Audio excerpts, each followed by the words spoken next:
Turminha! Tudo bem com vocês? Espero que vocês estejam bem. Beijão, saudades. Hoje mais um dia, tá? Dia 9 de junho, onde nós estudaremos matemática, geografia, cidadania e ética, tá certo? Então vamos para o nosso livro de matemática, iniciando com o tratamento da informação. Então é um novo conteúdo, certo? Onde nós iremos abordar o estudo, certo? Através de informações. Como é isso, professora? Informações. Então, lá na página 52 do livro de vocês, vai dar o início, certo? E explicar que existem situações no nosso dia a dia, certo? Onde vão envolver dados. Dados esses, onde vai se tratar de alguma informação, certo? Então, essas informações, gente, vão servir para organizar os dados do nosso dia a dia, tá certo? Para que possamos obter informações. Através de quê? Através de gráficos, certo? Através de tabelas. Então, são formas, certo? Os gráficos, as tabelas, tá? Escalas, tá? Tirar a média de um determinado gráfico, de uma determinada escala, de uma determinada tabela, tá? É você utilizar o tratamento da informação. Então você pode achar, certo? Existem formas da gente poder organizar esses tipos de informações, certo? Primeiro tipo de informação é através dos gráficos. Como vocês podem observar aqui, nós temos esse gráfico, tá? São gráficos, eles vão ter, certo?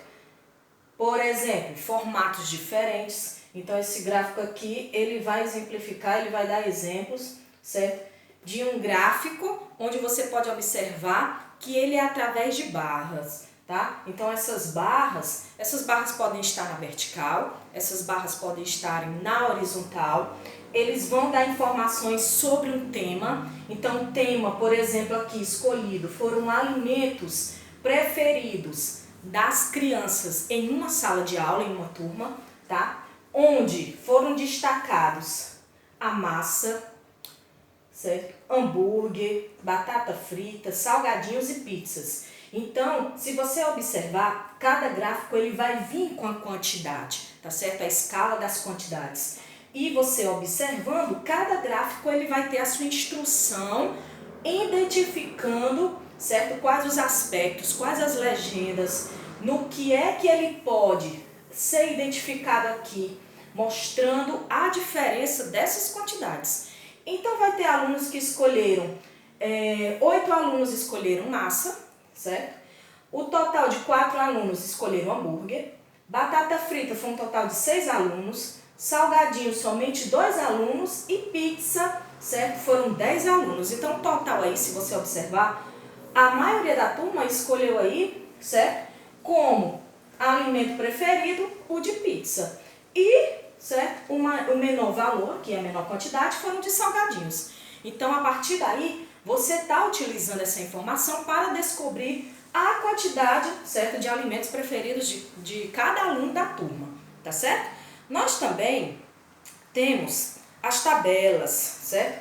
Esse gráfico aqui, por exemplo, antes da gente ir para as tabelas, esse gráfico, ele já é totalmente diferente. Ele é um gráfico circular, certo? Conhecido como gráfico de pizza, tá? E a preferência, gente, por exemplo, aqui, é das modalidades escolhidas, tá certo? Então, foram escolhidas pessoas que deram a preferência a um tipo de modalidade esportiva, tá certo? Então, o futebol, ele está sendo destacado aqui por 40% das pessoas, né, que escolheram a preferência do futebol, tá? O vôlei está destacado aqui por 30% dessas pessoas que escolheram como esporte preferido o vôlei. Basquete, 15%. Natação, 10%. E outros tipos de esporte, 5%. Então, também é um tratamento da informação, certo? De maneira diferenciada. Nós temos tabelas, né, diferenciadas, que nós podemos obter esse tipo de informação, tá certo? Nós temos tabelas simples, nós temos tabelas de dupla entrada, certo? Vai se relacionar mais em você comparar grandezas, tá certo? Então, pode haver gráficos onde você vai ter comparações de informações, tá certo? Que é o que vai ter na página do livro de vocês, lá na página 53 e 54, de atividades, tá certo? Então, observem que nós também temos, falando sobre o tratamento da informação, a média. Então, por exemplo, vamos observar aqui essa média, tá certo? A média, observem aí que essa é uma tabela simples e essa tabela ela vai mostrar os alimentos preferidos de alguns alunos, tá certo? Então, é como se fosse essa tabela aqui, tá? Esse gráfico, só que agora em forma de tabelas. E dessa tabela eu posso calcular a média. Então, lá no livro de vocês, na página 52, ele vai dar um exemplo de média da avaliação de ciências de alguns alunos. E dessa média, ele quer tirar a média geral, certo? Da turma. Então, o desempenho geral daquela avaliação, certo? Não a nota individual, mas o desempenho total. Será que os alunos conseguiram atingir aquela média? Então, gente, você vai observar, certo? Que através do desempenho ele vai ter uma fórmula onde você vai poder utilizar. Então, nós vamos fazer, certo? Uma fórmula, utilizando a fórmula média desses alimentos, o total, tá certo? Observem aí que o total dos alimentos, tá? O número de alunos que foram entrevistados, tá certo? E vamos calcular a média correspondente, tá? A gente faz o quê? A gente soma o total de alunos, então o valor total, 8 que escolheram massa, mais 4 alunos que escolheram hambúrguer, mais 6 alunos que escolheram a batata frita, mais 2 alunos que escolheram salgadinhos e mais 10 alunos que escolheram a pizza. Tia, o que é que eu tenho que fazer agora? Eu tenho que somar, tá certo? Esse total, tá? Dessas quantidades de alunos que escolheram os alimentos. Então, vai dar um total aqui, ó, somando tudinho, certo? O total vai ser de 30 alunos, tá? E eu vou ter que dividir essa média, tá? Para ver o total geral. Então, 30 eu tenho que dividir pelo número de alunos, quantidade que foram 1, 2, 3, 4, 5, tá certo? E agora, nós iremos obter, certo? Nesse caso, o objeto de informação que nós vamos calcular agora. 30 dividir por 5. 30 dividido por 5, gente, vai dar quanto? 6. Então, aqui o total, né? Então, a gente fez, certo? Todo esse cálculo de médias, tá? A gente pode calcular notas, a gente pode calcular esse total aqui também, tá? Mas ele é muito utilizado, gente, mais para cálculos de notas. Então, por exemplo, a nota que você tira durante o bimestre, são 4 bimestres, você vai somar os 4 bimestres e dividir por 4, certo? Porque são 4 bimestres. Então, aí é para você calcular a média, tá certo? Então, as atividades correspondentes, página 53, a página 54, vocês precisam verificar, certo? Tentem identificar, certo? Essas tabelas direitinho, interpretar as tabelas do tratamento da informação, tá? Então, vai ter exemplos de tabelas na primeira, na segunda e na terceira questão, onde vocês vão calcular, tá certo? Vão observar esses gráficos e vão identificar, tá certo? Comparar, vejam as preferências de um para o outro para poder vocês compararem essas tabelas, tá certo? No livro de vocês, agora vamos para a geografia, dando continuidade, certo? Estudaremos hoje na página 38 sobre a biosfera. Estudamos sobre a hidrosfera, estudamos sobre a atmosfera, estudamos sobre a litosfera e hoje nós vamos estudar sobre a biosfera, tá certo, gente? A biosfera, gente, ele é a camada que pertence à camada da Terra, onde você vai encontrar os seres vivos, tá certo? Se vocês observarem lá na página 38 do livro de vocês, tá? Nela nós podemos incluir, gente, os seres que vão habitar o que a gente estudou na aula passada, a hidrosfera, a atmosfera, A, certo? Litosfera. Então, a palavra litosfera, a palavra biosfera vem do latim, do grego, tá certo? Vem do grego e significa vida. Bio significa vida. Esfera, certo? Então, é a vida, é a camada onde estão distribuídos os seres que têm vida, certo? Os seres que têm vida, os seres vivos, certo? Só que você tem que observar também que quando a gente analisa a biosfera, a gente vai estudar os seres vivos de uma maneira, de uma forma como eles estão vivendo naquele ambiente, tá certo?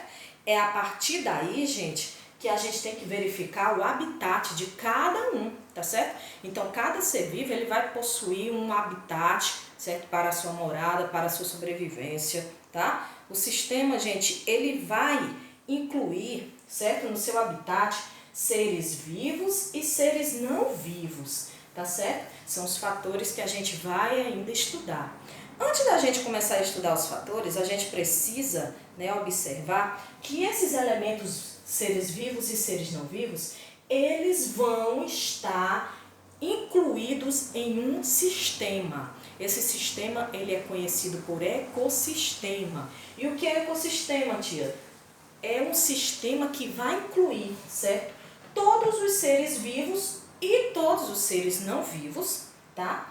E nesse meio ambiente, eles vão ter relações entre si, tá certo? Então, se vocês observarem no livro de vocês, eles vão mostrar aí as fotos, tá certo? Então, esses seres vivos dentro do ecossistema, eles vão atuar em uma região.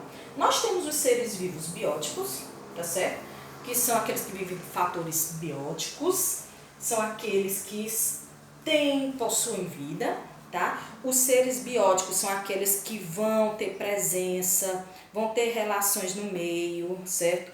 Eles vão possuir relações entre si. E os seres bióticos, gente, exemplos, nós temos os animais, nós temos as plantas, nós temos os seres humanos, certo? O homem, incluído nos seres bióticos, tá? Então, eles vão ter relações entre si. Mas nós também temos os seres abióticos. Os seres abióticos, gente, são aqueles que vão ser influenciados pelo nosso meio ambiente. São elementos naturais, tá certo? São elementos naturais que não têm vida. Então, vejam, observem que nós vamos ter os seres que vão possuir vida e nós vamos ter aqueles seres que não vão possuir vida. Por exemplo, a água, o sol, o gelo, o vento, são seres abióticos, tá certo? Os fatores bióticos e os fatores abióticos, eles vão depender de uma região, tá certo? Então, eles vão ter relações de equilíbrios entre si. Então, se, no caso, qualquer tipo de alteração ocorrer, pode acontecer que o ecossistema possa ficar desequilibrado. Então, tem que ter muito cuidado. A sobrevivência desses seres vivos vai depender muito, certo? De uma conservação de um meio ambiente, da biodiversidade desse ambiente, certo? É por isso que a gente tem que ter preservação diante disso, organizar, tá? Tem países que têm organizações hoje em dia, organizações não governamentais, conhecidas por ONGs, que nós já estudamos as ONGs. Essas ONGs, elas vão preservar o meio ambiente. Então, serve para preservar os animais, como serve para preservar os vegetais. Então, vai depender muito, tá certo? Nós também temos lá na página 40, reservas ambientais. Então, por exemplo, Fernando de Noronha, gente, ele é um patrimônio natural, certo? Ele tem várias reservas biológicas, a diversidade em plantas, em animais, certo? Então, tem leis que vai proteger algum tipo de ambiente. E Fernando de Noronha, ele é, certo, uma das regiões mais protegidas. Ela é considerada uma reserva ambiental, Fernando de Noronha. Tá certo? Então, vocês podem observarem lá na página 40 do livro de vocês, que ele vai mostrar essas informações, tá? Ele vai mostrar as imagens, tá? Nós também temos, gente, falando sobre a biopirataria. O que é a biopirataria, gente? O nome já está dizendo, né? Ele é, gente, um desvio ilegal. Desvio ilegal de quê, tia? De flora. Vai depender muito se é na fauna, se é na flora, certo? As águas também. Tudo isso, gente, ele é um desvio ilegal das riquezas naturais presentes no local onde vivemos, tá certo? Então, esse tipo de prática ele vai desrespeitar, tá certo? Muitas reservas, muitos patrimônios, né, biológicos, vai prejudicar a biodiversidade da nossa natureza, tá certo? Essas espécies, gente, a maioria das vezes são contrabandeadas, são vendidas para os outros locais, sabendo que não pode ser vendido, né? Não pode se haver contrabando, isso aí é a biopirataria, tá certo? Essas diversas espécies que são contrabandeadas, certo? A maioria das vezes elas podem ser recuperadas ou não, tá? Então, elas vão estar expostas, né? Vão dificultar aí problemas ambientais, se caso elas forem contrabandeadas, gente. As espécies vão começar, né, a entrar em extinção. Então, é por isso que a gente deve preservar muito o local onde nós vivemos, tá certo? Que é o que nós estudamos hoje sobre a biosfera, tá? Então, a biosfera é a camada onde nós vivemos, tá? Façam as atividades, espero que vocês tenham compreendido, tá? Não esqueçam de fazer as atividades e, se tiverem dúvida, vocês precisam ler novamente o texto para tentar entender. Beijos!